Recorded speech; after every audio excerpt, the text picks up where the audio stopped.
내 집 땅은 이제 우리 것. 너는 이제 더 이상 쓸모가 없어. 조선시대 몰락한 양반가의 딸 윤설이는 한강 하류 천석군 상단주의 집으로 시집을 갔습니다. 부유한 시댁, 자애로운 시어머니, 그리고 평온한 일상. 모든 것이 완벽해 보였죠. 하지만 어느 날 밤 불 꺼진 시어머니의 처소에서 도집사가 나오는 것을 목격하였습니다. 시아버지가 병으로 눕고 난 후에는 부쩍 자주 드나들었습니다. 어느 날 밤 시어머니 방에서 나오던 도집사가 며느리 설인과 눈이 마주쳤는데요. 빨리 새아씨를 내쳐야 할 것 같소. 아직은 아니오. 석 달만 기다리시오. 그들이 노리는 것은 설인의 친정집 선산이었습니다. 그리고 혼인한 지 석 달 만에 설인은 속아서 아버지 인장을 찍었고 조상 대대로 지켜온 선산은 하루아침에 시댁 상단 소유가 되어버렸어요. 그 순간부터 며느리가 아닌 하인 취급을 받으며 매질과 굶주림 그리고 치욕적인 성희롱까지 견뎌야 했습니다. 급기야 기생을 동원한 간통 누명까지 뒤집어쓰고 쫓겨난 설인. 하지만 그녀는 무너지지 않았습니다. 이 모든 것을 되돌려줄 날들을 준비하고 있었습니다. 그러던 어느 날 아버지의 조문객으로 병조판서 일행과 도 관찰사가 당도했습니다. 그동안 비웃던 마을 사람들이 너무도 놀랐습니다. 그리고 이 소문이 시댁에까지 들어갔습니다. 이번 영상에서는 모든 것을 빼앗긴 며느리가 정의를 되찾기까지 처절한 복수극에 대해서 들려드리겠습니다. 사연 시작 전 구독과 좋아요를 꾹 눌러주시고 어디서 듣고 계신지 댓글 남겨주시면 그곳에 행운이 가득 깃들기를 기원하겠습니다. 장대비가 그친 이른 봄날 아침, 경기도 김포 서아리 산자락에는 아직 안개가 자욱했습니다. 몰락한 양반가의 낡은 기와집 처마 끝에서는 빗물이 똑똑 떨어지고 있었어요. 22 윤설이는 부엌에서 죽을 끓이고 있었습니다. 무쇠솥 안에서는 보리와 조가 섞인 묽은 죽이 보글보글 끓고 있었죠. 설인의 손은 거칠었지만 움직임만큼은 조심스러웠습니다. 병든 아버지를 위해 마지막 남은 곡식을 아껴 쓰는 중이었어요. 아버님, 진지 드시옵소서. 설이는 소반에 죽그릇을 올려 안방으로 들어갔습니다. 윤학조는 누런 이불을 덮고 누워 계셨어요. 한때는 고을에서 손꼽히는 선비였지만 지금은 기침조차 제대로 하지 못하는 처지였죠. 학조는 떨리는 손으로 딸의 손등을 쓰다듬었습니다. 설이나 미안하구나. 무슨 말씀이십니까? 아버님께서 제게 물려주신 것이 얼마나 많사옵니까? 설이는 웃으며 말했지만 그 웃음 뒤에는 걱정이 가득했어요. 집안에 남은 것이라곤 조상 대대로 물려받은 선산과 살림뿐이었습니다. 논밭은 이미 몇 해 전에 다 팔아치웠고 장정도 없어 농사를 지을 수도 없었어요. 다만 문중의 묘만은 어떻게든 지켜왔습니다. 학조는 기침을 하며 말을 이었습니다. 땅은 빼앗겨도 마음만은 팔지 말거라. 예, 아버님. 설인이 아버지의 등을 쓸어들이는 동안 밖에서 인기척이 들렸습니다. 사랑채 마루를 밟는 소리가 또렷했어요. 설인은 황급히 일어나 문을 열었습니다. 대문 밖에는 말 두 필이 서 있었고 비단 두루마기를 입은 중년 남자가 서 있었습니다. 그 뒤로는 하인 둘이 커다란 보따리를 들고 있었어요. 이 댁이 윤학조 어르신 댁이 맞사옵니까? 그러하옵니다만 뉘시옵니까? 한강 하류 양천나루에서 상단을 운영하는 최만석이라 하오. 어르신께 혼담을 청하러 왔소이다. 설인의 눈이 커졌습니다. 양천나루라면 한성 근처에서 가장 큰 나루터였어요. 곡식과 목재, 소금과 어물이 모이는 곳이었죠. 천석군 부자가 산다는 소문도 들은 적이 있었습니다. 최만석은 하인들에게 눈짓했습니다. 하인들이 보따리를 풀자 비단과 배, 그리고 쌀 한 가마니가 드러났어요. 어르신께서 병환 중이시라 들었소. 약값에 보태시라 이것을 가져왔소이다. 서리는 어찌할 바를 몰라 안방을 돌아보았습니다. 학조가 기침을 하며 밖으로 나오라는 손짓을 했어요. 잠시 후 사랑채 마루에는 학조와 최만석이 마주 앉았습니다. 서리는 차를 올리고 물러나 있었지만 귀는 그쪽으로 쏠려 있었어요. 규수의 절개와 품성이 고을에 소문났다 하옵니다. 저희 집안의 며느리로 맞이하고자 하오. 최만석의 목소리는 공손했습니다. 하지만 그의 눈빛은 사랑채 너머 뒷산을 훑고 있었어요. 문중선산이 있는 바로 그 산을요. 학조는 한참을 말이 없었습니다. 딸을 시집 보내는 일은 기쁜 일이었지만 마음 한구석이 편치 않았어요. 너무 갑작스러웠고 너무 후했습니다. 감사하나 저희가 드릴 것이 없사옵니다. 아니옵니다. 문중의 선상과 살림이 있지 않사옵니까? 훗날 제사도 지내야 하고 묘도 돌봐야 하니 그것으로 충분하옵니다. 최만석은 웃으며 말했습니다. 그 순간 학조의 눈빛이 미세하게 흔들렸어요. 하지만 약값도 없고 딸을 더 이상 고생시킬 수도 없는 처지였습니다. 시간을 주시옵소서. 문중 어른들과 상의해야 하옵니다. 물론이옵니다. 보름 뒤에 다시 찾아뵙겠나이다. 최만석은 공손히 절하고 물러났습니다. 말발굽 소리가 멀어지자 학조는 긴 한숨을 내쉬었어요. 그날 저녁 서리는 부엌에서 설거지를 하며 혼잣말을 했습니다. 양천나루라.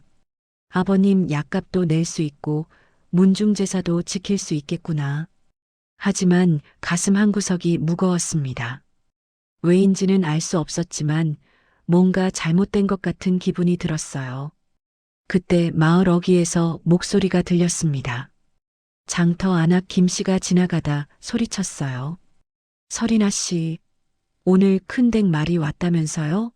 좋은 집으로 시집 가는군요. 서리는 웃으며 고개를 끄덕였습니다. 김씨 안악은 부러운 듯 손을 흔들며 멀어졌어요. 하지만 그 순간 사랑채 처마 아래 서 있던 늙은 하인 석쇠는 고개를 저으며 입을 다물었습니다. 그는 오래전부터 윤가를 지켜온 하인이었어요. 세상 물정을 아는 그의 눈에는 뭔가 불길한 것이 보였습니다. 보름이 지났습니다. 최만석은 약속대로 다시 찾아왔고 이번에는 문중 어른 셋과 함께였어요. 혼인은 빠르게 결정되었습니다. 학조는 끝까지 망설였지만 딸의 미래를 생각하면 거절할 이유가 없었죠. 혼례일이 정해졌습니다. 한 달 뒤였어요. 혼례 전날 밤 서리는 선산에 올라가 조상님께 절을 올렸습니다. 무덤 앞에 엎드려 그녀는 속삭였어요. 조상님, 손녀가 이제 시집을 가옵니다. 아버님을 잘 보살피지 못해 죄송하옵니다. 하오나 제가 시집을 가면 아버님 약값을 벌 수 있을 것이옵니다. 바람이 소나무 사이를 스쳤습니다. 서리는 고개를 들어 하늘을 올려다봤어요. 달은 없고 별만 총총했습니다. 혼례날 아침 붉은 가마가 서아리 마을에 들어왔습니다. 마을 사람들이 몰려나와 구경했어요. 비단으로 장식된 가마는 이 가난한 마을에서는 처음 보는 것이었죠. 서리는 붉은 치마 저고리를 입고 족두리를 썼습니다. 얼굴에는 연지곤지를 찍었지만 표정은 굳어 있었어요. 학조는 딸의 손을 꼭 쥐었습니다. 서리나, 힘들거든 언제든 돌아오너라. 아버님, 걱정 마시옵소서. 제가 잘 살아오겠나이다. 서리는 눈물을 참으며 절을 올렸습니다. 그리고 가마에 올랐어요. 가마가 출발하자 김씨 안악이 손을 흔들었습니다. 서리나, 복 타고났구나. 천석군 집으로 시집 가다니. 하지만 석쇠는 여전히 말이 없었습니다. 그는 가마가 멀어지는 것을 바라보다 고개를 돌렸어요. 가마는 산길을 내려가 한강 하리로 향했습니다. 나룻배에 가마를 실었을 때 서리는 족두리 틈 사이로 강물을 내려다봤어요. 물살은 거셌고 물빛은 탁했습니다. 배가 양천나루에 닿았습니다.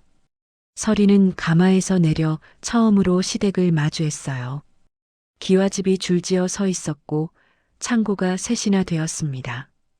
마당에는 하인들이 곡식 가마니를 나르고 있었고 객주들이 장부를 펼치고 있었어요. 이곳은 서아리와는 완전히 다른 세상이었습니다. 최만석이 마중을 나왔습니다. 그 옆에는 비단 치마 저고리를 입은 중년 여인이 서 있었어요. 시어머니 한씨였습니다. 어서 오시게. 먼 길 오느라 고생했네. 한씨의 목소리는 부드러웠습니다. 그녀는 서린의 손을 잡고 안채로 안내했어요. 우리 새아기, 얼굴이 참 고우시네. 앞으로 잘 지내보세. 서린은 공손히 절을 올렸습니다. 한씨는 웃으며 서린의 머리에 비녀를 꽂아줬어요. 하지만 그 순간 서린은 이상한 느낌을 받았습니다. 한씨의 웃음이 눈까지 닿지 않는 것 같았어요. 마치 가면을 쓴 것처럼 보였습니다. 대청마루 뒤편에서는 한 사내가 서린을 물끄러미 바라보고 있었습니다. 도집사 박경환이었어요. 그의 눈빛은 차갑고 날카로웠습니다. 그날 밤 서린은 신방에서 남편 최도겸을 처음 마주했습니다. 도겸은 27이었지만 표정은 어수룩해 보였어요. 말수도 적었고 눈도 잘 마주치지 않았습니다. 서방님, 앞으로 잘 부탁드리옵니다. 아, 예. 그러하오. 도겸은 머뭇거리며 대답했습니다. 서린은 그런 남편을 보며 안도했어요. 적어도 사납거나 무섭지는 않았으니까요. 하지만 서린은 아직 몰랐습니다. 양천나루 최가에 서고 깊숙한 곳에는 이미 서아리 선산의 문기가 적힌 장부가 놓여 있다는 것을요. 그리고 그 장부를 매일 밤 들여다보는 사람이 도집사 박경환이라는 것도요. 양천나루 최가는 해가 뜨기 전부터 부산했습니다. 창고지기들이 곡식 가마니를 나르고 객주들이 장부를 펼쳤어요. 포구에는 배가 들고 나며 짐꾼들의 구령소리가 끊이지 않았습니다. 서리는 시집온 지 열흘이 지났습니다. 새아기로 불리며 집안 예법을 익혔고 시어머니 한씨의 지시에 따라 움직였어요. 한씨는 여전히 자애로운 얼굴로 며느리를 대했습니다. 서리나, 오늘은 안채 마루를 닦아보렴. 어제 비가 와서 축축할 게야. 예, 어머님. 서리는 공손히 대답하고 걸레를 들었습니다. 한씨는 며느리의 뒷모습을 보며 만족스러운 표정을 지었어요. 순종적이고 말이 없는 며느리였습니다. 하지만 서리는 조금씩 이상한 점을 느끼고 있었습니다. 시어머니는 친절했지만 어딘가 거리가 느껴졌어요. 마치 물건을 다루듯 정확하고 냉정한 구석이 있었죠. 어느 날 저녁 서리는 부엌에서 저녁상을 준비하고 있었습니다. 그때 도집사 박경환이 부엌 앞을 지나가다 멈춰 섰어요. 새아기 씨, 적응은 되시오? 예, 도집사 어른. 모두들 잘 대해주시옵니다. 서리는 공손히 절했습니다. 박경환은 빙그레 웃었지만 그 웃음이 따뜻하지 않았어요. 서리는 괜히 등골이 서늘해지는 것을 느꼈습니다. 상단일이 바쁘니 서방님을 자주 못 뵐게요. 외롭지 않도록 집안일을 열심히 하시구려. 예, 명심하겠습니다. 박경환이 지나간 뒤 서리는 가슴을 쓸어내렸습니다. 왜인지 그 사람 앞에서는 숨이 막히는 것 같았어요. 사실 박경환은 최가 상단의 실권자였습니다. 장부를 관리하고 거래를 성사시키는 것이 모두 그의 손을 거쳤어요. 최만석은 상단주였지만 실제로 일을 처리하는 것은 박경환이었죠. 열흘이 더 지났습니다. 어느 날 아침 서리는 우물에서 물을 길어오다가 김씨 안악을 만났어요. 김 씨는 서아리에서 장사를 하러 양천나루까지 온 참이었습니다. 설이나 씨, 그새 살이 좀 올랐구나. 밥은 잘 먹니? 아주머니, 여기까지 오셨어요? 장사는 잘 되시나요? 그럭저럭이지. 그나저나 시댁은 좋으냐? 설이는 잠시 망설이다 고개를 끄덕였습니다. 예, 모두들 잘해주십니다. 그럼 됐다. 친정아버님도 안부 전하시더라. 약도 잘 드시고 계신다고. 설인의 눈이 촉촉해졌습니다. 아버지 생각이 났어요. 하지만 울면 안 됐습니다. 새아기가 눈물을 보이면 집안이 걱정할 테니까요. 고맙습니다.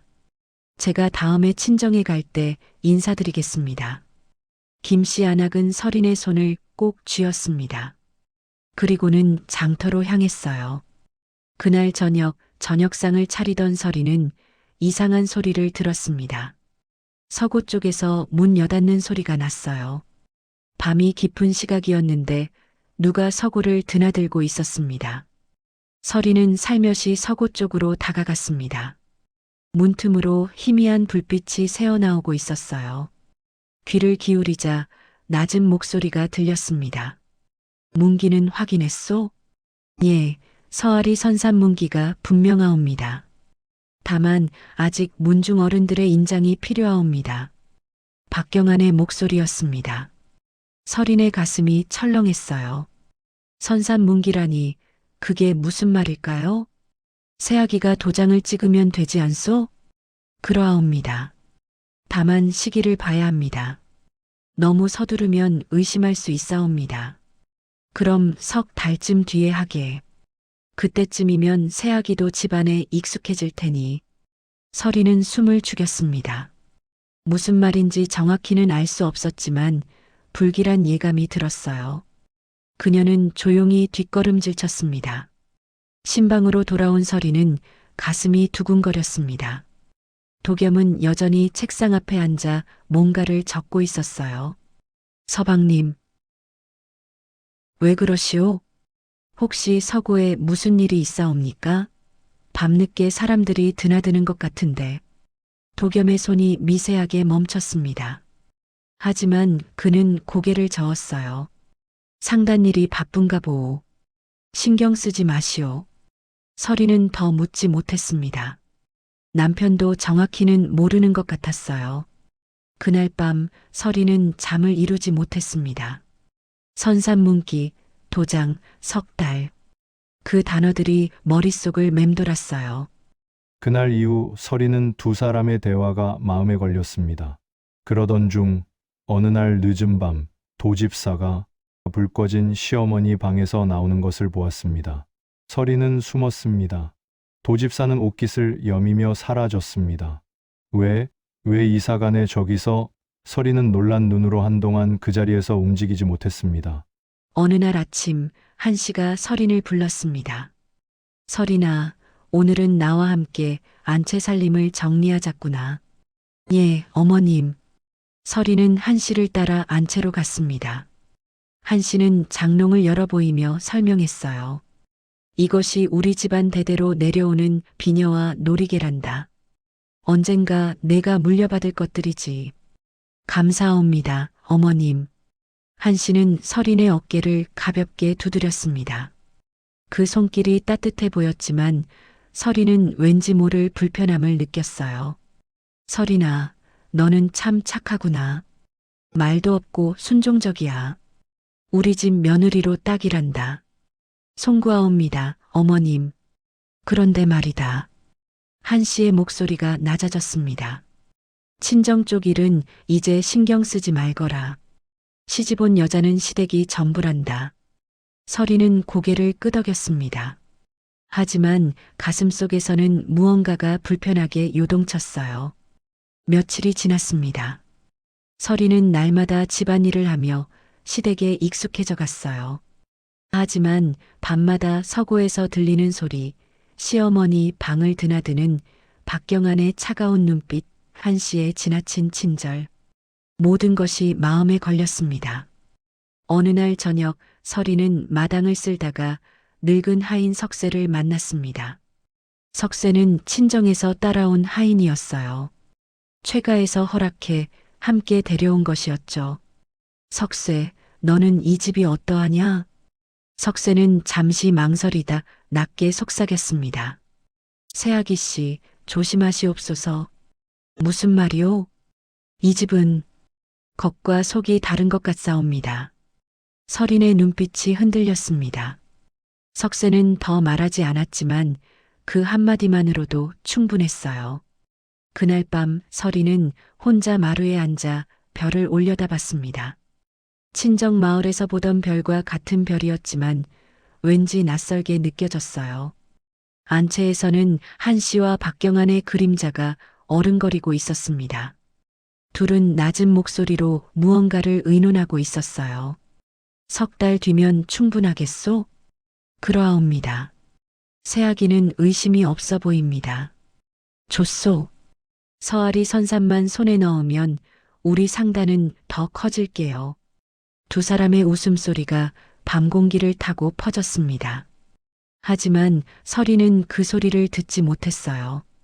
그녀는 여전히 마루에 앉아 별을 보고 있었습니다. 마음 한구석이 무거웠지만 아직은 정확히 무엇이 잘못되었는지 알 수 없었어요. 다만 한 가지는 분명했습니다. 이 집에는 그녀가 모르는 비밀이 있다는 것, 그리고 그 비밀이 점점 그녀를 향해 다가오고 있다는 것이었습니다. 혼례가 끝난 지 한 달이 채 되지 않았을 때였습니다. 어느 날 아침 최만석이 갑자기 쓰러졌어요. 아버님, 도겸의 다급한 목소리가 사랑채를 울렸습니다. 설인과 한씨가 달려갔을 때 최만석은 이미 방바닥에 쓰러져 있었어요. 얼굴은 창백했고 입술은 파래져 있었습니다. 어서 의원을 불러라. 한씨가 외쳤습니다. 하인들이 황급히 뛰어나갔어요. 1시경쯤 지나 의원이 도착했습니다. 백발의 노의원은 맥을 짚어보고 혀를 살피더니 고개를 갸웃했어요. 소결이 깊사옵니다. 원인은 명확지 않으나 몸이 많이 상한 듯 하옵니다. 그럼 어찌하면 되겠습니까? 침을 놓고 탕약을 들이면 차차 나아질 것이옵니다. 다만 시일이 걸릴 것이옵니다. 의원은 침을 놓고 약재를 처방했습니다. 한씨는 약재를 받아들며 공손히 절했어요. 제가 직접 탕약을 올리겠나이다. 그리 하시옵소서. 의원이 돌아간 뒤 최만석은 방에 누워 신음했습니다. 설이는 방문 밖에서 걱정스럽게 안을 들여다봤어요. 새아기는 물러가 있거라. 내가 시아버님을 돌보마. 한씨의 목소리는 단호했습니다. 설이는 고개를 숙이고 물러났어요.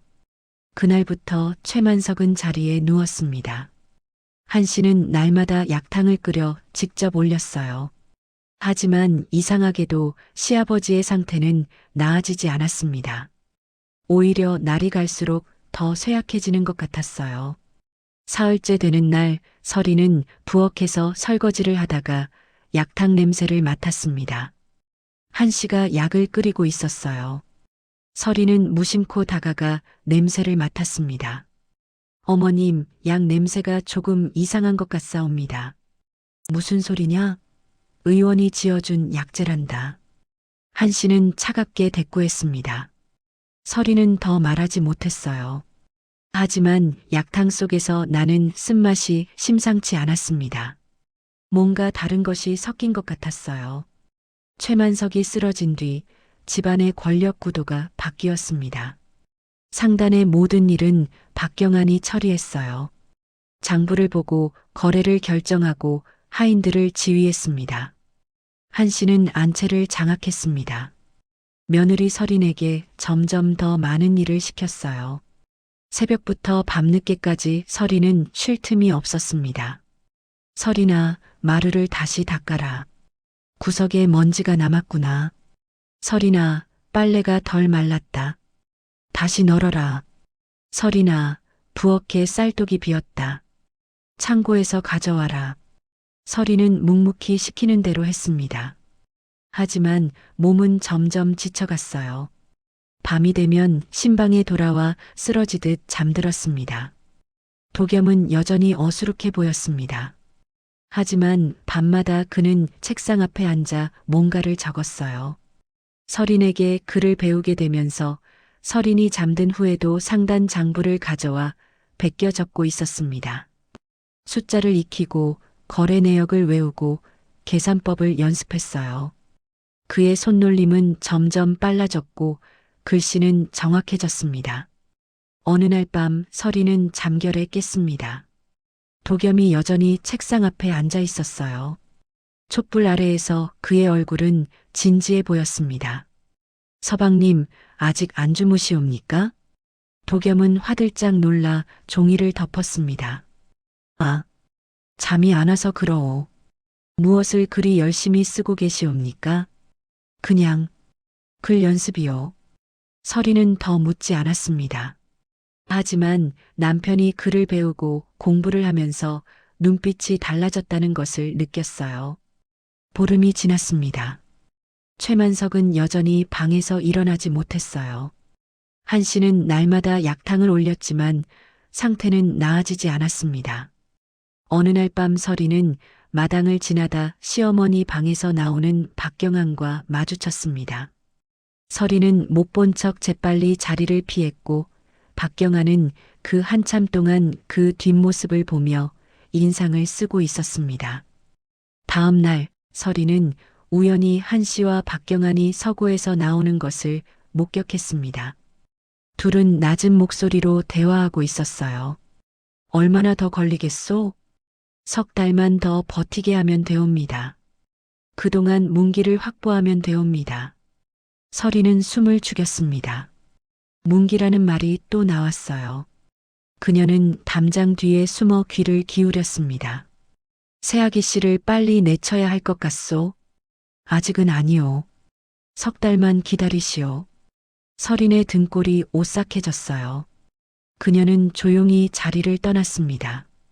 신방으로 돌아온 서린은 가슴이 두근거렸습니다. 뭔가 큰 음모가 있다는 것을 직감했어요. 하지만 정확히 무엇인지는 알 수 없었습니다. 서방님, 도겸은 여전히 책상 앞에 앉아 있었습니다. 왜 그러시오? 혹시 도집사 어른과 어머님께서 무슨 일을 꾸미고 계신 것은 아니옵니까? 도겸의 붓이 멈췄습니다. 그는 천천히 고개를 돌려 서린을 바라봤어요. 그의 눈빛이 잠깐 흔들렸습니다. 무슨 말씀이요? 아무것도 아니옵니다.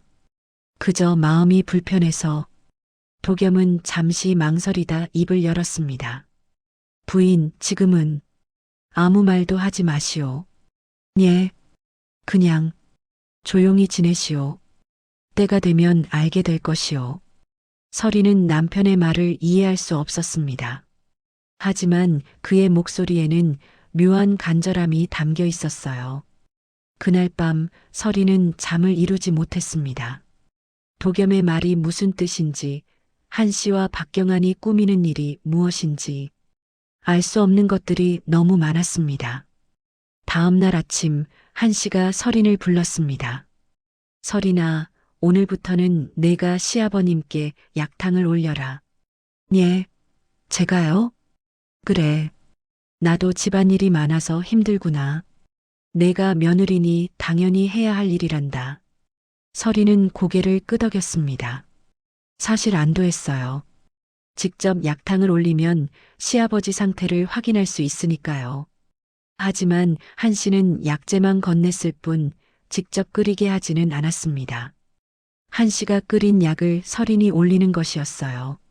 서린은 약탕을 들고 시아버지 방으로 갔습니다. 석 달이 흘렀습니다. 서린은 이제 완전히 최가의 며느리로 자리 잡았어요. 하지만 마음 한구석에는 여전히 불안이 자리하고 있었습니다. 최만석은 여전히 자리에서 일어나지 못했습니다. 한 씨가 올리는 약을 먹을 때마다 그의 얼굴은 일그러졌어요. 서린은 몇 번이나 다른 의원을 불러야 한다고 말했지만 한 씨는 들은 척도 하지 않았습니다. 어느 날 저녁 서리는 우물가에서 박경환과 한씨가 나누는 대화를 우연히 듣게 됐습니다. 이제 때가 됐소. 내일 서아리 문기를 가져오겠소. 서두르지 마시오. 새아기가 의심하면 안 돼요. 걱정 마시오. 제가 잘 처리하겠소. 서리는 숨을 죽였습니다. 서아리 문기라니. 그게 친정선산을 말하는 것일까요? 이튿날 아침 한씨가 서린을 불렀습니다. 한씨의 얼굴에는 온화한 미소가 걸려 있었어요. 서린아, 앉아보렴. 예, 어머님. 서린은 한씨 앞에 무릎을 꿇고 앉았습니다. 한씨는 차를 따라주며 말을 이었어요. 너도 알다시피 시아버님 병환이 오래 가고 계시지 않느냐. 약값도 만만치 않고. 예. 그런데 말이다. 내 친정 쪽에 선산이 있다고 들었어. 서린의 가슴이 철렁했습니다. 예, 조상 대대로 내려오는 선산이옵니다. 그 선산에서 나오는 임산물로 약값을 좀 마련하면 어떻겠니? 물론 나중에 다 갚을 테니 걱정하지 말거라. 한씨의 목소리는 부드러웠습니다. 하지만 서린의 귀에는 차갑게 들렸어요. 어머님, 그 산은 문중 것이옵니다. 제 마음대로 할 수 없사옵니다. 물론 알지. 그래서 문중 어른들께 편지를 보냈단다. 이미 허락을 받았어. 한씨는 품에서 편지 한 통을 꺼냈습니다. 문중 어른의 이름이 적혀 있었어요. 서린은 편지를 받아 읽었습니다. 편지에는 시댁에서 필요로 하니 임산물을 내어주라는 내용이 적혀 있었어요. 하지만 뭔가 이상했습니다. 문중 어른이 이런 편지를 보냈다는 것이 잘 믿어지지 않았습니다.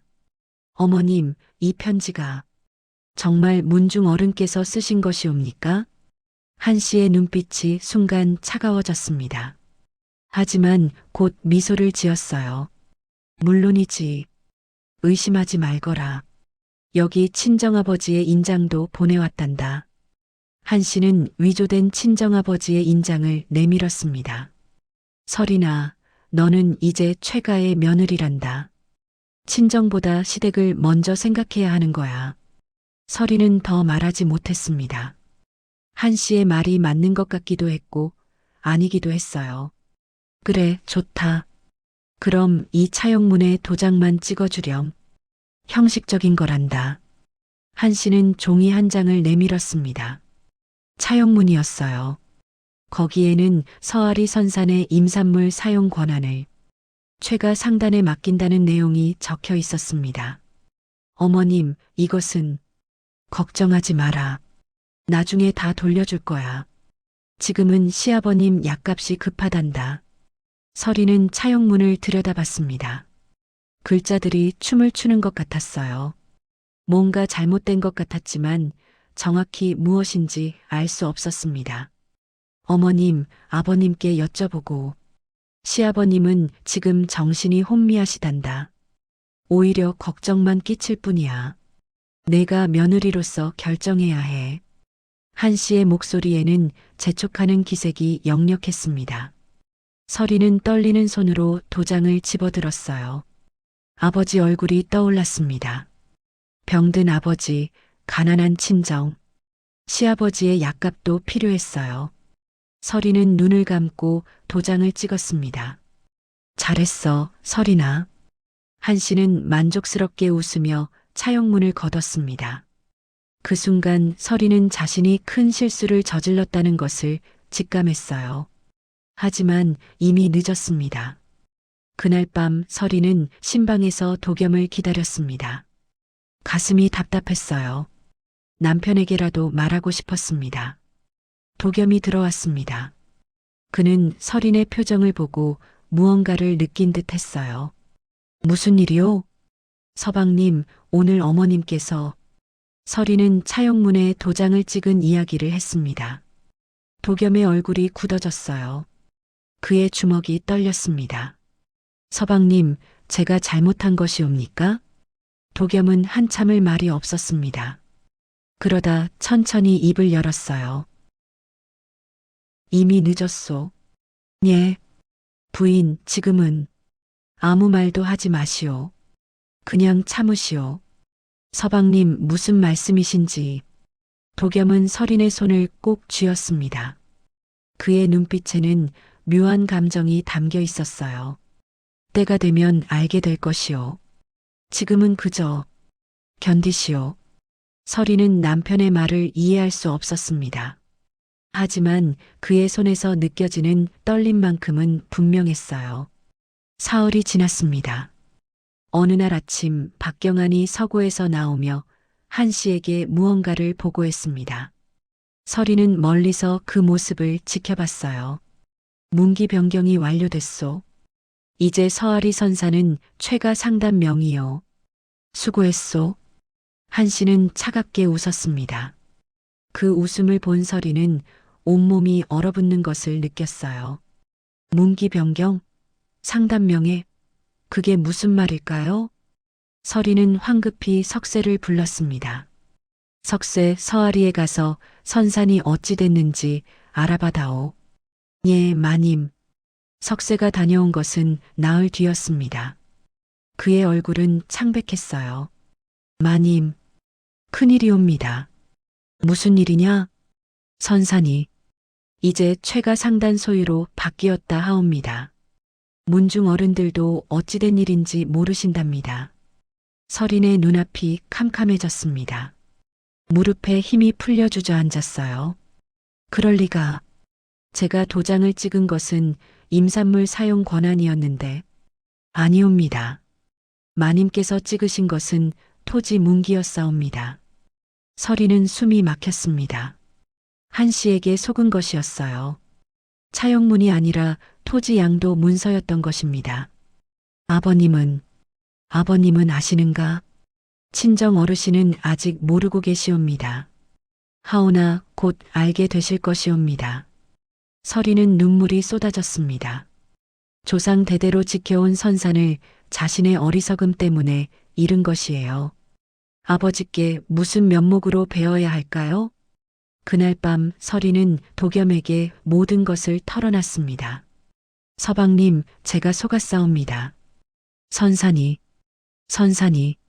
서린은 울음을 터뜨렸습니다. 도겸은 그런 서린을 말없이 안아줬어요. 부인. 예. 지금은 참으시오. 아직 때가 아니오. 서방님, 도대체 무슨 말씀이십니까? 때가 아니라니. 도겸은 서린의 어깨를 꼭 잡았습니다. 그의 눈빛이 처음으로 선명해졌어요. 나를 믿으시오. 반드시 되찾을 것이오. 서린은 남편의 눈을 바라봤습니다.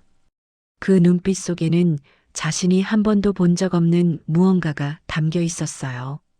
도겸은 어리석은 사람이 아니었습니다. 그는 무언가를 계획하고 있었어요. 하지만 서린에게는 그것을 믿을 여유가 없었습니다. 선산을 잃었다는 사실만으로도 가슴이 찢어지는 것 같았어요. 다음 날부터 서린에 대한 대우가 달라졌습니다. 한 씨는 더 이상 자애로운 얼굴을 하지 않았어요. 서린아, 부엌 청소 다시 해라. 구석이 더럽구나. 서린아, 빨래가 덜 말았다. 다시 널어라. 말투가 차가워졌고 눈빛도 달라졌습니다. 서린은 이제 며느리가 아니라 하인 취급을 받았어요. 박경아는 더 노골적이었습니다. 어느 날 서린이 마당을 쓸고 있을 때 그가 다가왔어요. 새아기, 이제 내 친정은 없는 거나 마찬가지야.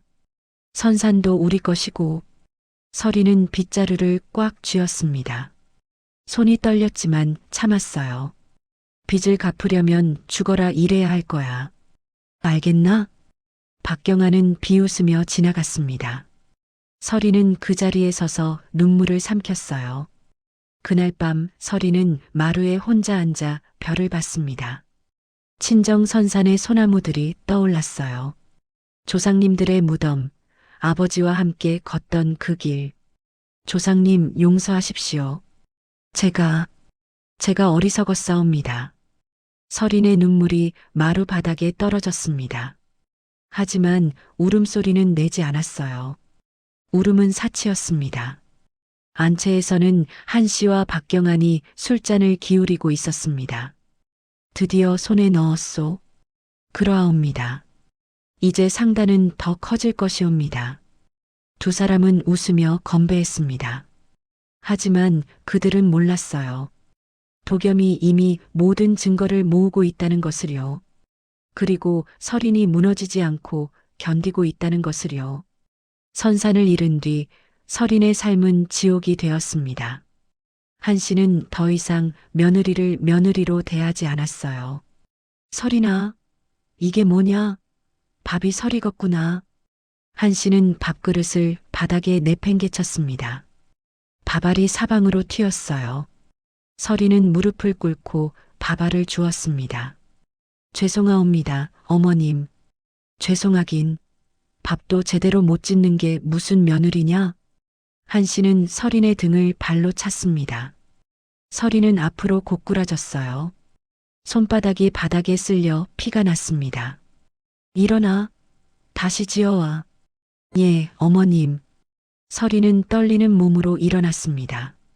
부엌으로 돌아가는 그의 뒷모습은 비틀거렸어요. 이런 일이 매일 반복됐습니다.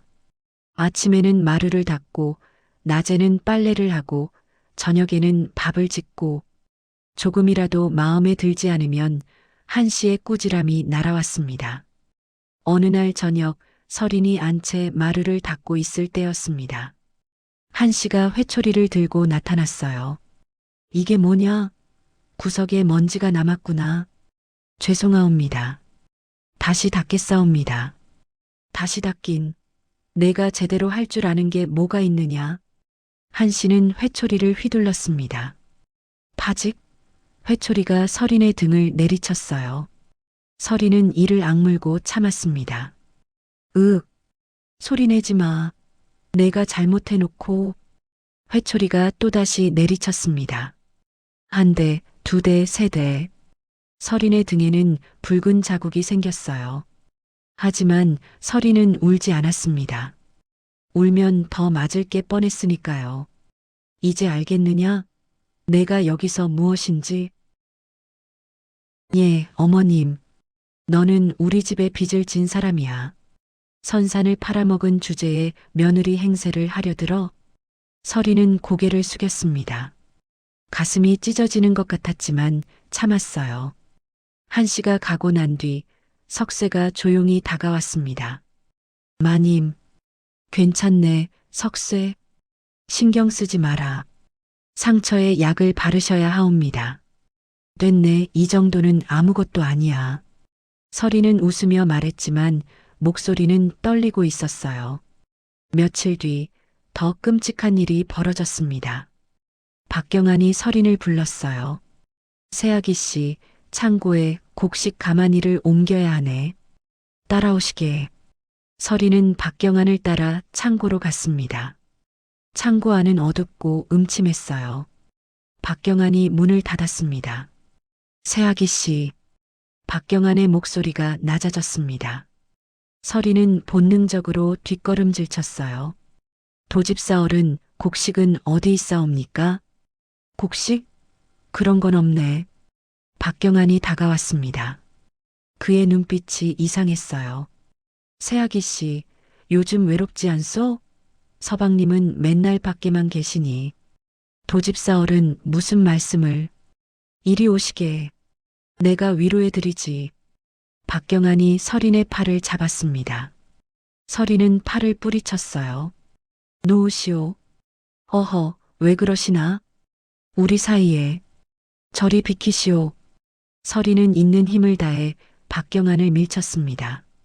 박경환은 비틀거리며 뒤로 물러났어요. 설인은 그 틈을 타 창고 밖으로 뛰쳐나갔습니다. 인연이. 박경환의 고함이 뒤에서 들렸지만 설이는 돌아보지 않았어요. 그날 밤 설이는 신방에서 떨고 있었습니다. 도겸이 들어왔을 때 설이는 남편의 품에 안겼어요. 서방님, 무슨 일이요? 설이는 박경환의 일을 말했습니다. 도겸의 얼굴이 굳어졌어요. 주먹을 불끈 쥐었습니다. 그자가 감히. 서방님, 제발 참으십시오. 괜히 일을 크게 만들면. 부인. 도겸은 설인의 손을 꼭 쥐었습니다. 조금만 더 참으시오. 곧 끝날 것이오. 설인은 남편의 말을 믿고 싶었습니다. 하지만 현실은 너무 가혹했어요. 보름이 더 지났습니다. 설이는 밥을 제대로 먹지 못했습니다. 한씨가 밥을 주지 않았어요. 하루에 한 끼, 그것도 찬밥만 던져줬습니다.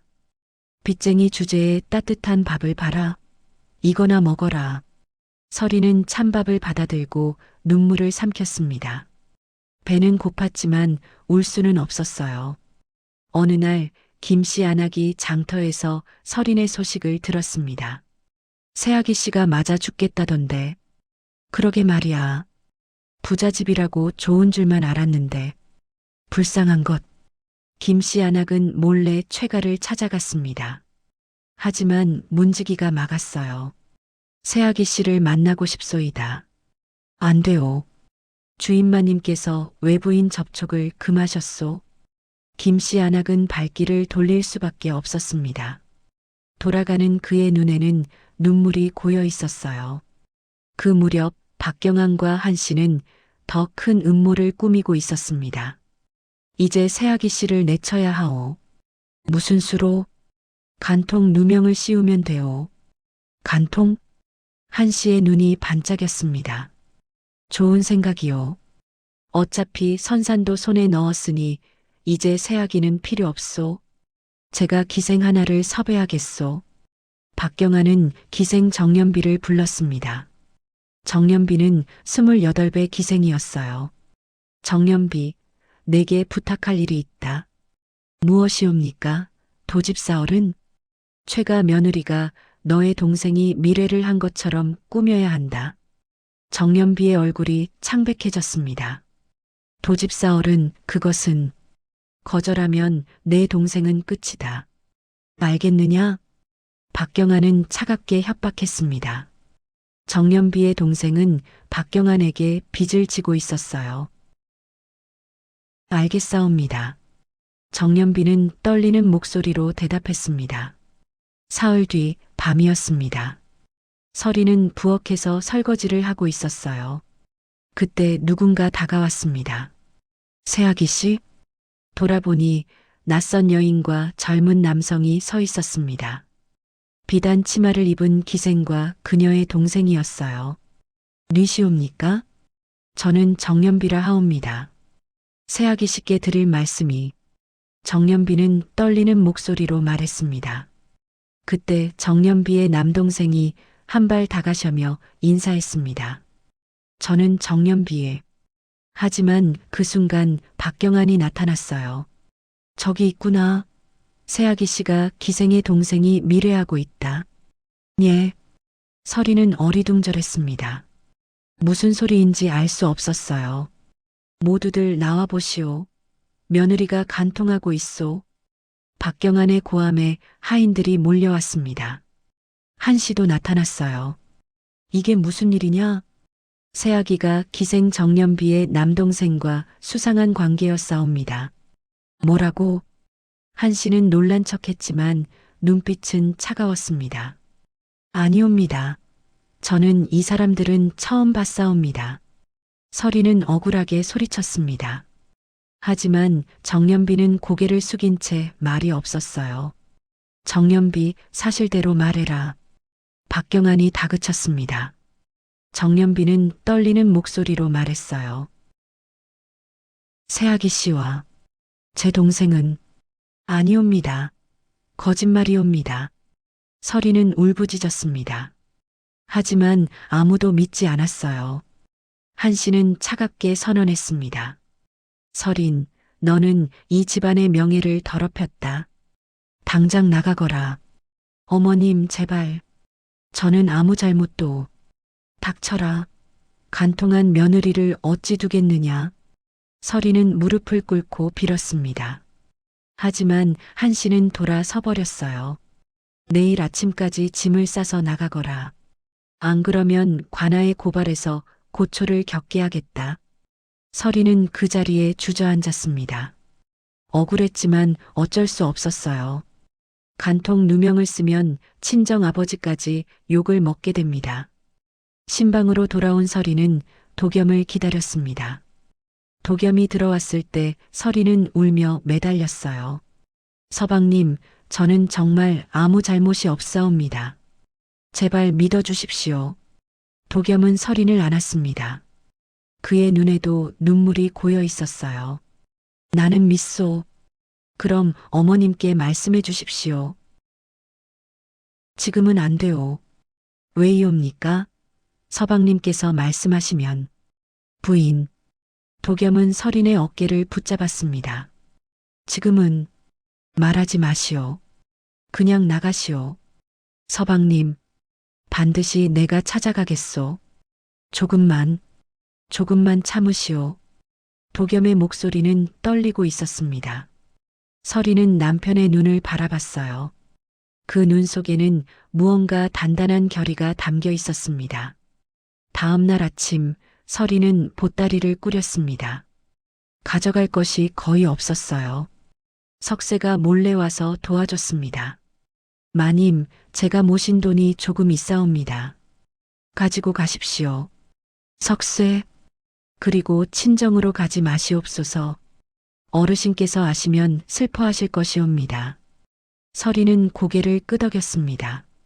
아버지께는 차마 말할 수 없었어요. 대문을 나설 때 도겸이 멀리서 지켜보고 있었습니다. 서린과 눈이 마주쳤어요. 도겸은 입술을 깨물며 고개를 돌렸습니다. 서리는 걸어 나갔습니다. 뒤돌아보지 않았어요. 보면 무너질 것 같았으니까요. 안채에서는 한씨와 박경환이 웃고 있었습니다. 드디어 내쳤소. 잘했소. 이제 거추장스러운 것은 사라졌소. 두 사람은 술잔을 기울였습니다. 하지만 정연비는 구석에서 몸을 떨고 있었어요. 제가 죄를 지었사옵니다. 정연비는 눈물을 흘렸습니다. 양심의 가책이 그를 짓눌렀어요. 한편 도겸은 신방에 홀로 앉아 있었습니다. 그의 손에는 지난 석 달간 몰래 베껴 적은 장부가 있었어요. 조금만 더 기다리시오, 부인. 도겸은 장부를 품에 감추며 이를 악물었습니다. 서리는 인천 소래나루로 향했습니다. 양천나루에서 가까운 곳이었지만 아는 사람이 없었어요. 몸을 숨기기에는 적당한 곳이었습니다. 나루터에는 배가 들고 나며 짐꾼들이 바빴습니다.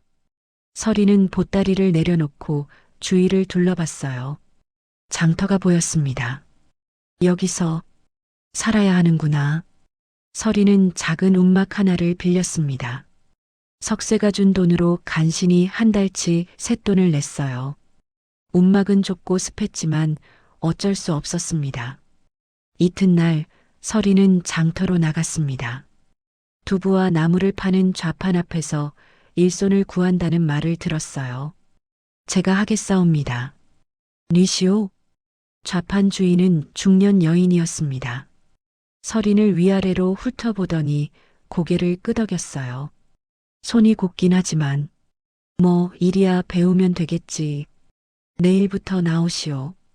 감사옵니다. 서리는 고개를 깊이 숙였습니다. 다음 날부터 서리는 장터에서 일했습니다. 두부를 썰고 나무를 다듬는 일이었어요. 손은 거칠어졌고 허리는 아팠지만 불평하지 않았습니다. 세댁, 손이 빠르네. 양반집 규수 같은데? 주인 여인이 물었습니다. 서리는 웃으며 대답했어요. 그런 적도 있었사옵니다. 그럼 어쩌다? 사정이 있었사옵니다. 서리는 더 말하지 않았습니다. 주인 여인도 더 묻지 않았어요. 한 달이 지났습니다. 서리는 장터에서 점점 자리를 잡아갔어요.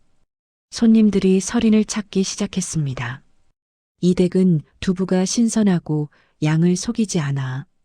저울도 정직하고 서리는 항상 정확하게 달았습니다. 조금이라도 모자라면 더 얹어줬어요. 그런 모습을 본 손님들이 단골이 됐습니다. 어느 날 김씨 안악이 소래나루 장터에 나타났습니다. 설인을 보고 깜짝 놀랐어요. 설인 아씨, 여기서 무얼 하고 있느냐? 아주머니. 설인은 김씨 안악을 보고 눈물이 쏟아질 뻔했습니다. 하지만 참았어요. 시댁에서 무슨 일이 있었소? 소문을 들었소? 간통이라니. 아닙니다, 아주머니. 누명이옵니다. 그럴 줄 알았다. 아씨가 그런 사람이 아니지. 김씨 안악은 설인의 손을 꼭 쥐었습니다. 힘내시오. 설인 아씨 하늘이 알 것이오. 고맙습니다, 아주머니. 김씨 안악이 돌아간 뒤 설인은 혼자 눈물을 흘렸습니다. 하지만 오래 울 수는 없었어요. 일을 해야 했으니까요. 석 달이 지났습니다.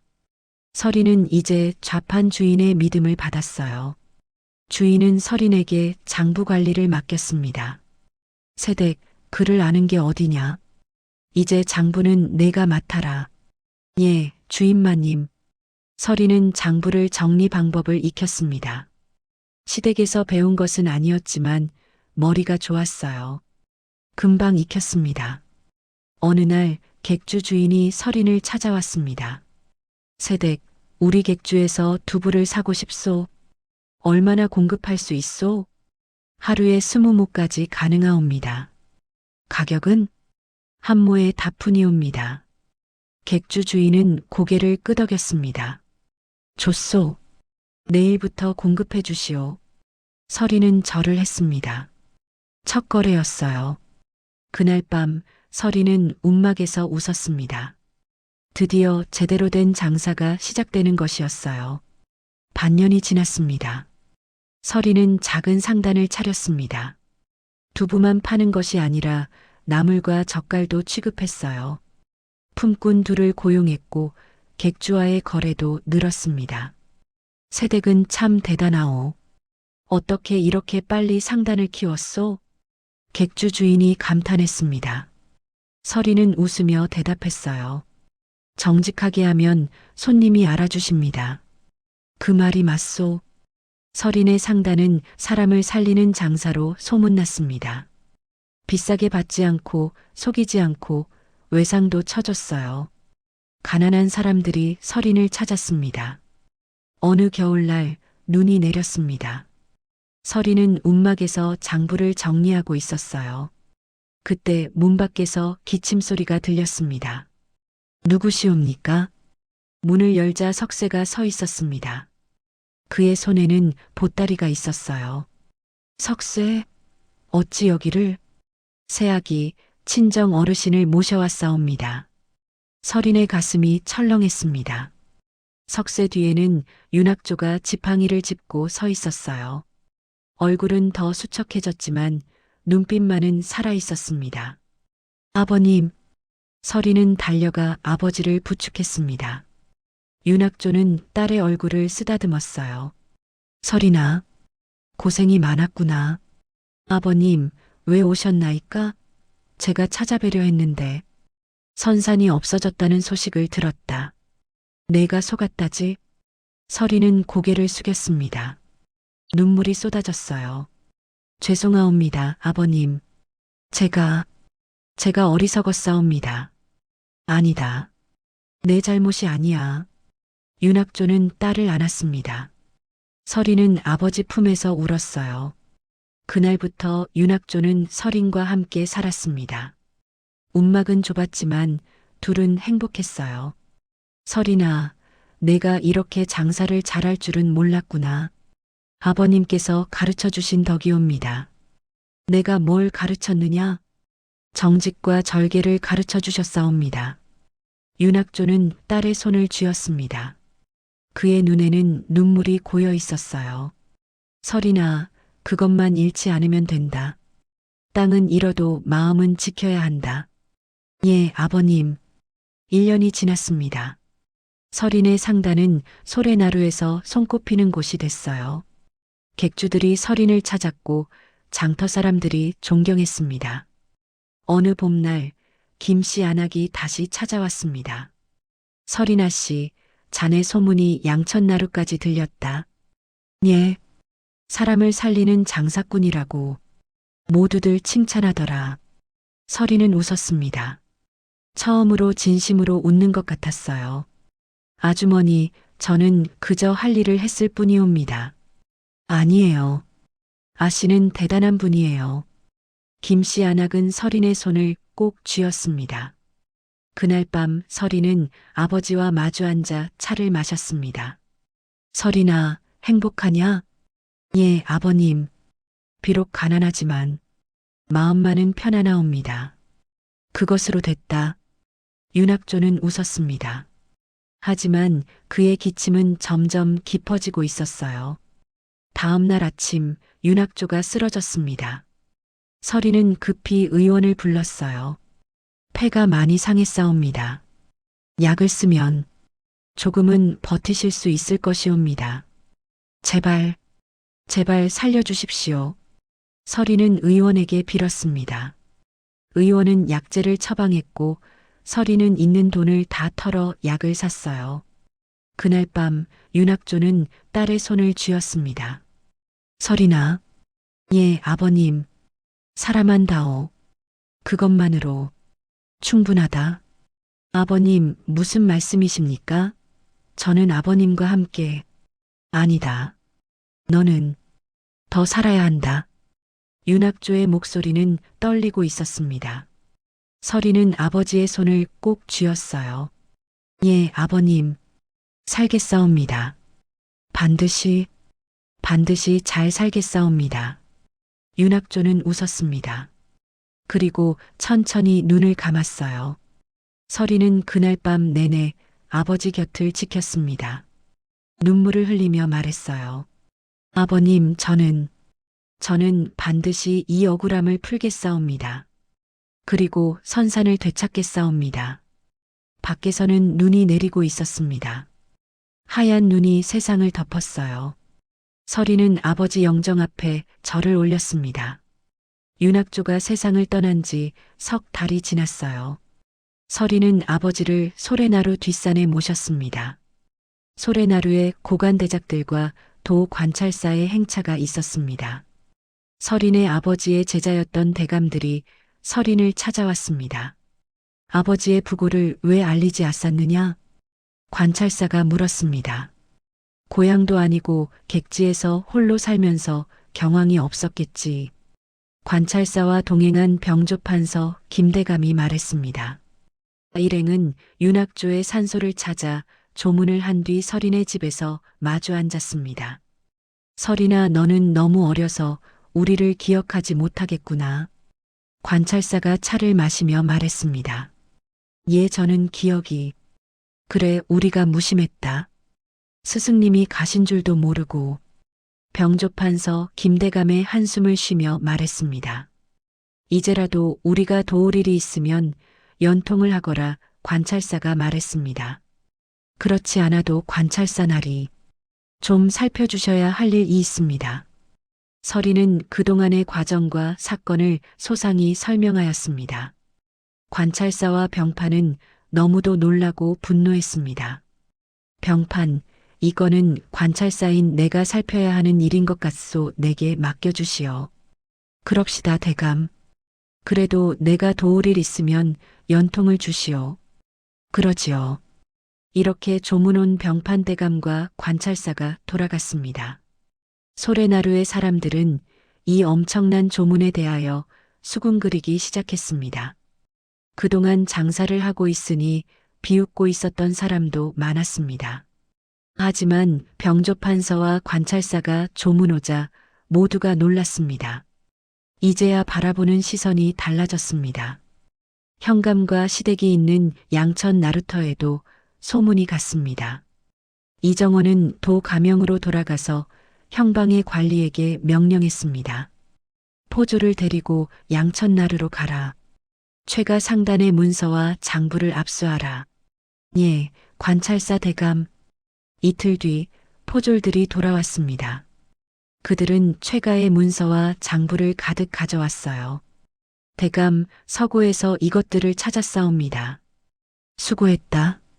이정원은 문서를 펼쳐보기 시작했습니다. 서아리 선산의 문기, 토지 양도 문서, 상단 장부, 모든 것이 거기 있었어요. 이것들을 대조해 보아라. 인장이 진짜인지 확인하라. 예, 나리. 서기가 문서를 대조했습니다. 그 결과 인장이 위조된 것으로 드러났어요. 나리, 이 문서의 인장은 진짜가 아니옵니다. 역시 그렇군. 이정원은 고개를 끄덕였습니다. 한편 최가에서는 혼란이 일어나고 있었습니다. 병조판서와 도 관찰사가 며느리를 찾아가 조문했다는 소문을 듣고 불안해하던 차에 포졸들이 들이닥쳐 문서를 뒤진 것이에요. 도집사 어른, 큰일이옵니다. 무슨 일이냐? 관찰사 나리께서 조사를 시작했사옵니다. 새아기가 탄원을 올렸나 하옵니다. 박경안의 얼굴이 창백해졌습니다. 한씨도 마찬가지였어요. 어찌된 일이냐? 새아기가 어떻게? 이정원 관찰사라 하옵니다. 윤학조의 제자라 하더이다. 한씨는 바닥에 주저앉았습니다. 끝났구나. 우리는 끝났어. 박경안은 이를 악물었습니다. 아니요. 아직 끝난 게 아니오. 증거를 없애면 이미 늦었소. 문서를 다 가져갔다 하지 않았소? 한 씨의 목소리는 떨리고 있었습니다. 그날 밤 도겸은 서고에서 무언가를 꺼내고 있었습니다. 지난 1년 반 동안 몰래 베껴 적은 장부였어요. 드디어 때가 왔구나. 도겸은 장부를 품에 감추고 밖으로 나갔습니다. 그는 소래나루로 향했어요. 이튿날 도겸은 서린을 찾았습니다. 서린은 도겸을 보고 놀랐어요. 서방님, 부인. 도겸은 서린 앞에 무릎을 꿇었습니다. 용서하시오.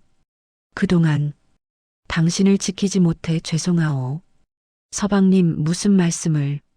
도겸은 품에서 장부를 꺼냈습니다. 이것이 증거요. 내가 1년 반 동안 모은 것이오. 서린은 장부를 받아들고 펼쳐봤습니다. 거기에는 박경안과 한씨가 저지른 모든 비리가 적혀 있었어요. 서방님, 이것을. 나는 부인 덕에 바보를 면했소. 그동안 증거를 모으느라 침묵했을 뿐이요. 도겸의 눈에는 눈물이 고여 있었습니다. 부인, 이제 모든 것을 되찾을 수 있소. 서린은 남편을 안았습니다. 그리고 울었어요. 고맙습니다, 서방님. 이정원은 도겸이 가져온 장부를 보고 감탄했습니다. 이것은 완벽한 증거로다. 대감, 어머니가 도집사를 처벌해 주십시오. 물론이다. 내가 직접 국문하겠다. 이정원은 양천나루로 향했습니다. 포졸들이 한씨와 박경안을 체포했어요. 관찰사 나리, 저희는 억울하옵니다. 닥쳐라. 증거가 다 있느니라. 이정원은 서고에서 발견한 약재도 조사했습니다. 의원을 불러 확인시켰어요. 나리, 이 약재는 사람을 병들게 하는 것이옵니다.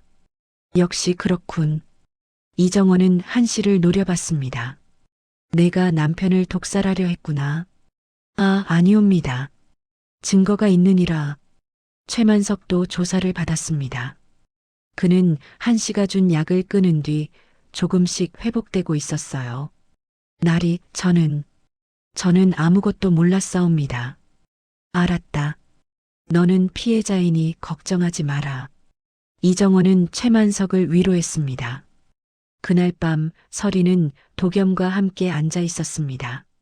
서방님, 이제 끝나는 것이옵니까? 아직 국문이 남았소. 하오나 이제 곧 끝날 것이오. 도겸은 서린의 손을 쥐었습니다. 부인, 나와 다시 시작하겠소? 서린은 고개를 끄덕였습니다. 눈물이 흘러내렸어요. 예, 서방님. 다시 시작하겠사옵니다. 두 사람은 서로를 안았습니다. 긴 악몽이 끝나가고 있었어요. 사흘 뒤 관아에서 국문이 열렸습니다. 백성들이 관아 마당에 모여들었어요. 소래나루와 양천나루 사람들이 모두 왔습니다. 이정원이 상석에 앉았습니다. 그 아래로 한씨와 박경환이 무릎을 꿇고 있었어요. 둘은 결박당한 채였습니다. 한씨, 박경환, 너희는 윤서린을 속여 선산을 빼앗고 최만석을 독살하려 했으며 간통 누명을 씌워 며느리를 내쫓았다. 맞느냐? 아니옵니다, 나리. 저희는 억울하옵니다. 한씨가 소리쳤습니다. 하지만 이정원은 차갑게 웃었어요.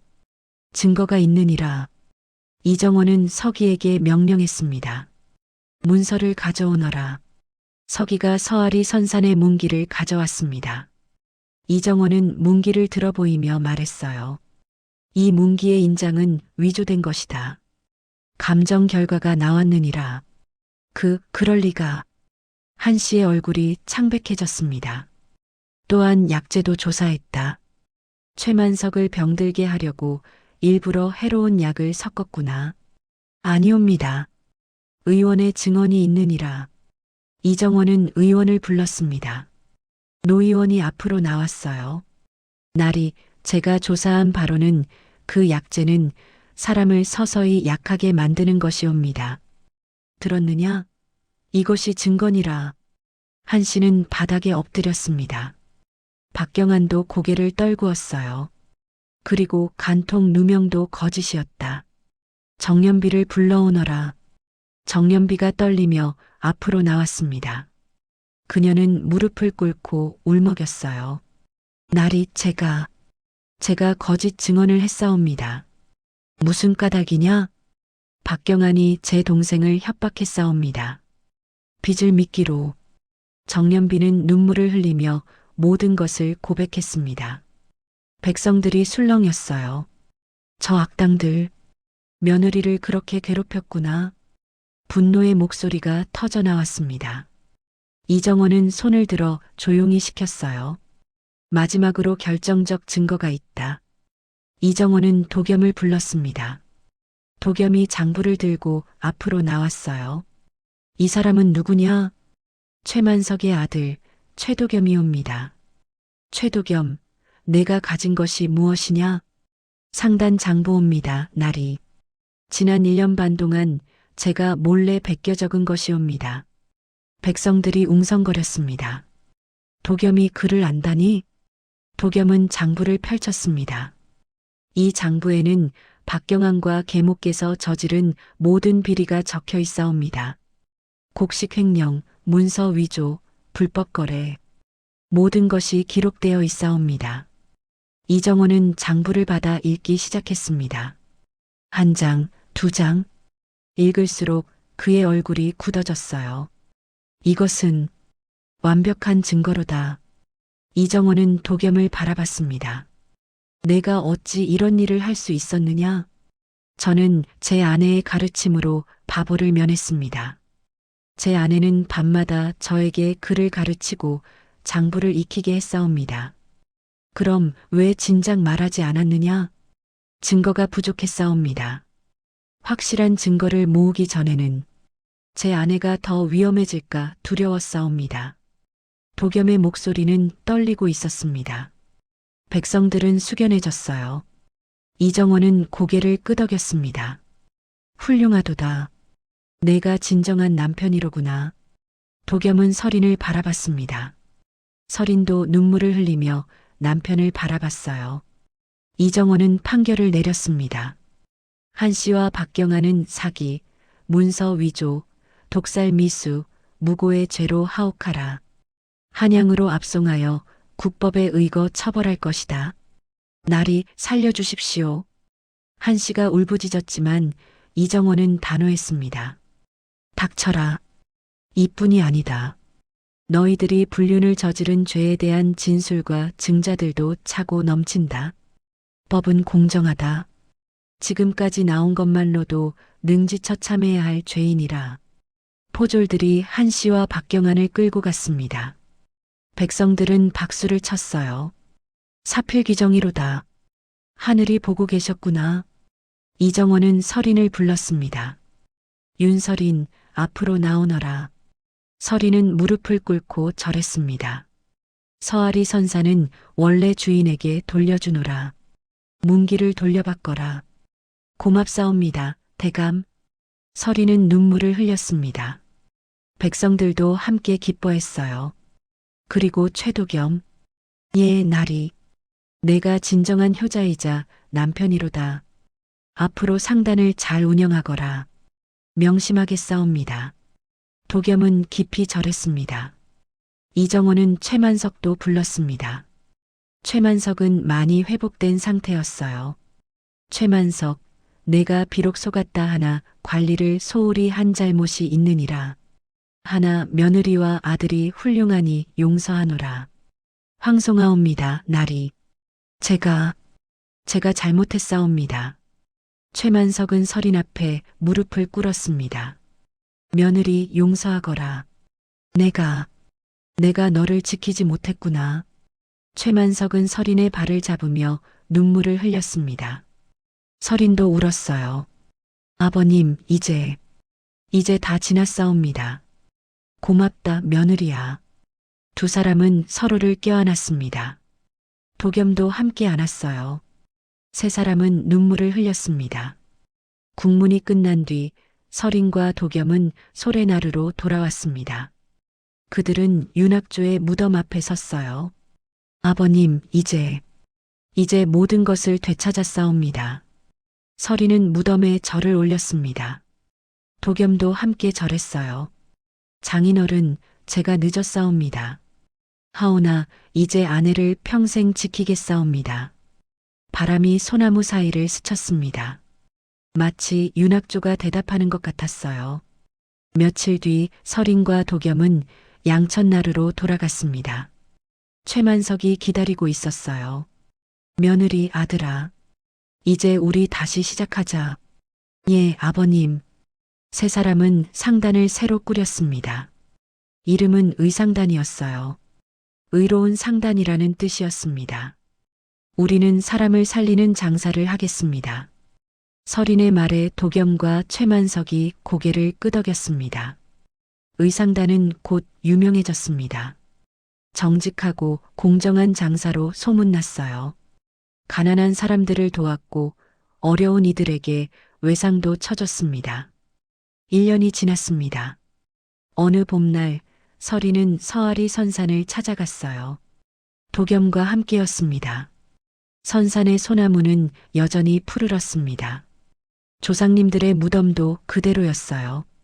조상님, 이 눈물로 끝을 맺겠사옵니다. 서린은 무덤 앞에 절을 올렸습니다. 그 옆에서 도겸도 절했어요. 장인어른, 선산을 잘 지키겠사옵니다. 두 사람은 손을 잡고 일어섰습니다. 햇살이 두 사람을 비추고 있었어요.